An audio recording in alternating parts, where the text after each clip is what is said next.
भोले बाबा ने कहा लगता है कुछ दाल में काढ़ा है। आज भोले बाबा जैसे ही आए और जैसे ही घर में प्रवेश किया तो माता पार्वती दिखाई नहीं पड़ी महाराज। इधर उधर देखा, चारों तरफ देखा, लेकिन आज माता पार्वती नहीं दिखाई दी। उसी समय आज भोले बाबा कोप भवन में जाते हैं और जैसे ही माता पार्वती को मलिन वस्त्रों में देखते हैं उसी समय कहते हैं अरे देवी आप ऐसी कौन सी चिंता में पड़ी हो। उसी समय माता पार्वती ने कहा स्वामी आप मुझसे बात मत करिएगा क्योंकि आप बड़े अभिमानी हो, छलिया हो, कपटी हो। उसी समय भोले बाबा ने कहा देवी एक बात सुनिएगा, यदि मेरे अंदर छल होता, कपट होता तो मैं आपको क्या अपनी झांकियों के दर्शन कराता। आप ये पूछ रही हो ना कि मेरे गले में मुंडों की माला किसकी है, तो आपको ये भी बात बता देता हूं क्योंकि आप जिस समय भगवान की लीलाएं करती है ना उस समय आप अपना शरीर छोड़ती हो और आप जब शरीर छोड़ती हो तो इसलिए मैंने आपके मुंडों को काटकर मेरे गलों में धारण कर लिया। उसी समय माता पार्वती ने देखा और कहा कि स्वामी आप एक बात बताओ, मैं तो बार बार मर जाती हूँ, आप एक बार भी नहीं मरते हो। आपने ऐसी कौन सी अमर बूटी का पान किया है। उसी समय भोले बाबा ने कहा देवी कोई अमर बूटी का पान नहीं किया क्योंकि हमने अमर कथा का गान किया है, अमर कथा का पान किया है। तो महाराज अब तो माता पार्वती की और जिज्ञासा बढ़ गई और कहा स्वामी आप भी हमें अमर कथा पान कराओ। महाराज भोले बाबा ने कहा देवी एक बात सुनो, जिस जगह पर कथा होती है ना उसी जगह पर लगभग 10-20 तो श्रोता होना चाहिए। यदि उन श्रोताओं में से 1-2 श्रोता सो जाए ना तो कोई दिक्कत नहीं होती, कोई कथा में विघ्न नहीं आता। लेकिन यदि एक वक्ता है और एक श्रोता है ना तो बड़ा ही सुंदर, बड़ी ही दिक्कत हो जाती है। तो महाराज आज माता पार्वती बार बार कहने लगी स्वामी आप हमें अमर कथा का पान कराओ, बार बार कहने लगी। उसी समय भोले बाबा ने कहा देवी आपकी इतनी ही कृपा है, आप इतना ही आग्रह कर रही हो ना तो मैं आपको अमर कथा तो पान कराऊंगा, लेकिन अमर कथा के भी कुछ विधान हैं। जहां पर भगवान की कथा होती है ना मंच के पीछे बैठकर नहीं सुनना चाहिए, वक्ता के सन्मुख होकर उस कथा को श्रवण करना चाहिए। आज माता पार्वती ने कहा स्वामी ठीक है आप जैसा कह रहे हो ना मैं वैसे ही इस कथा को पान करूंगी, लेकिन आप एक बार हमें अमर कथा का पान कराओ।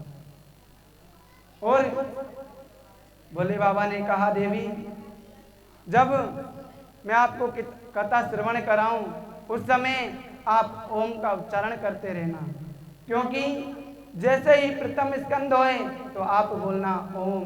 इस प्रकार प्रथम स्कंद से द्वादश स्कंद तक कथा चलेगी तो आप बार बार ओम का उच्चारण करते रहना। माता पार्वती ने कहा ठीक है स्वामी आप जैसा बताओगे मैं वैसा ही करूंगी।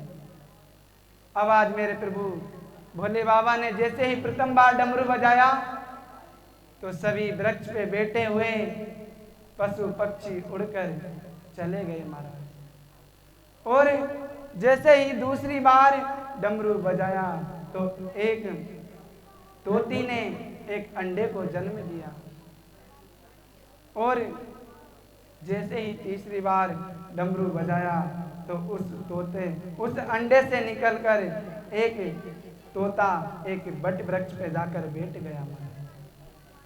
अब आज भोले बाबा कहने लगे कि देवी अब आप निश्चिंत होकर कथा श्रवण करो, क्योंकि भोले बाबा माता पार्वती को कथा श्रवण कराने लगे।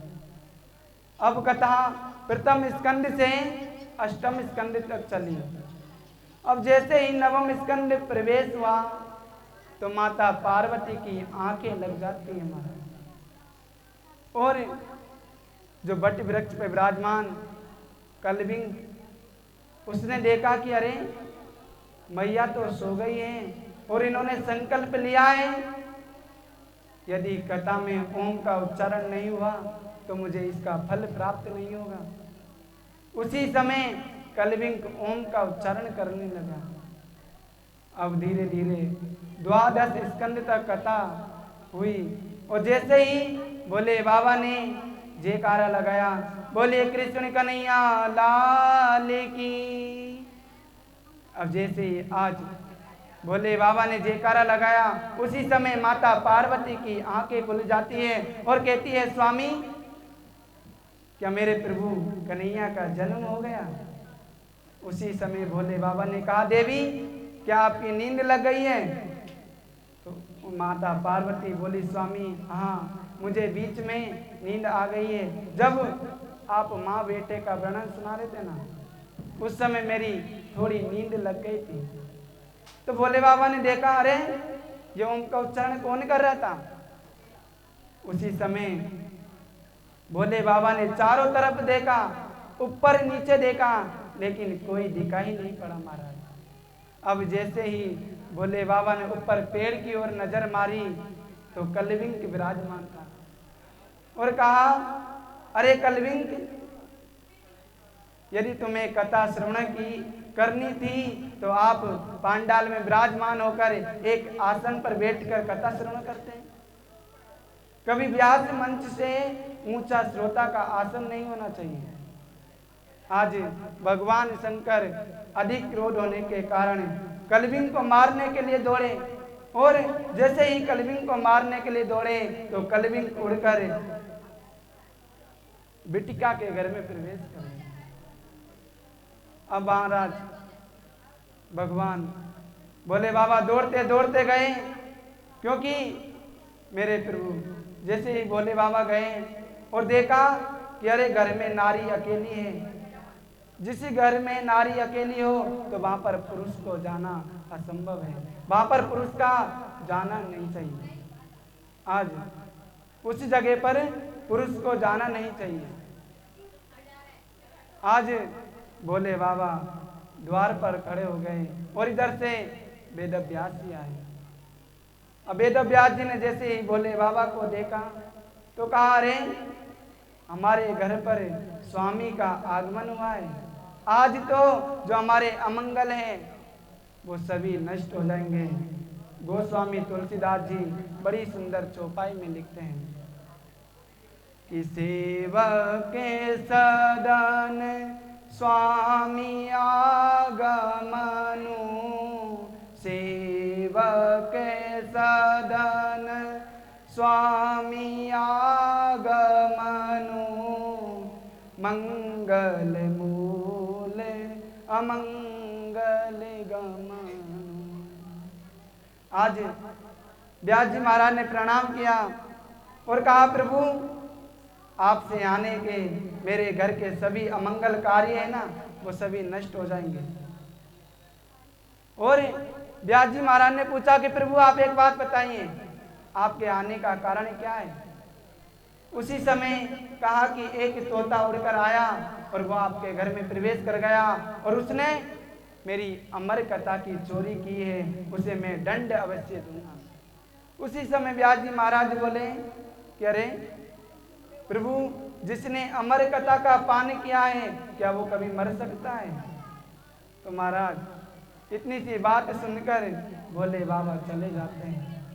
और जैसे ही व्यास जी महाराज अपने घर में प्रवेश करते हैं और जैसे ही अपनी पत्नी के गर्भ में देखते हैं तो महाराज अंदर से बालक की आवाज आती रहती है और देखा कि अंदर कोई बालक विराजमान है। व्यास जी महाराज ने कहा अरे बेटा आप एक बार बाहर आओ, मैं आपको भागवत का ज्ञान दूंगा। सुखदेव जी महाराज ने मना कर दिया, नहीं पिताजी नहीं, यदि मैं इस संसार रूपी सागर में आ गया ना तो मुझे ये माया लिपट जाएगी, मुझसे ये माया लिपट जाएगी। मैं भागवत का प्रचार एवं प्रसार नहीं कर पाऊंगा। आज व्यास जी महाराज बार बार कहने लगे, अरे पुत्र एक बार तो आओ, आपको मैं जो माया है ना आपसे स्पर्श नहीं होने दूंगा। आज व्यास जी महाराज बार बार बुला रहे हैं, लेकिन सुखदेव जी महाराज बार बार मना कर रहे हैं। उसी समय वेद व्यास जी के बार बार कहने पर सुखदेव जी माँ पेट से बाहर आए। और एक दिन की बात है, जैसे ही वेद व्यास जी अपने शिष्य गणों को पढ़ा रहे थे, उसी समय अंदर गर्भ से आवाज आई कि अरे पिताजी, आप जो पढ़ा रहे हो ना ये गलत पढ़ा रहे हो। उसी समय वेद व्यास जी समझ गए कि अरे पुत्र, आप तो बड़े ही ज्ञानवान हो, आप जल्दी गर्भ से बाहर आओ। जो विष्णु की माया है ना, इसको आपसे स्पर्श नहीं होने दूंगा। और महाराज जब सुखदेव जी महाराज आए ना, तो उसने एक बार भी अपने पिता की तरफ मुड़कर नहीं देखा। और सुखदेव जी महाराज अपनी माँ के गर्भ में 12 वर्ष तक रहे महाराज। उसी समय आज गोस्वामी तुलसीदास जी रामचरितमानस में लिखते हैं कि भूमि गिरत डावर पानी, जिमि जीवई माया लिपटानी।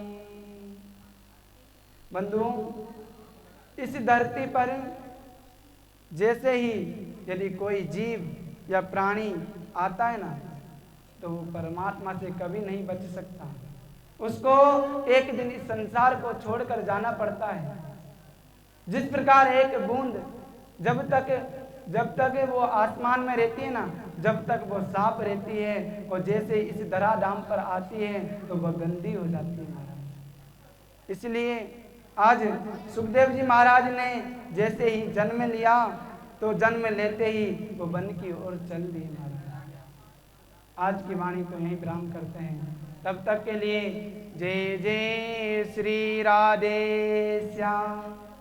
बोलिए सतगुरुदेव भगवान की।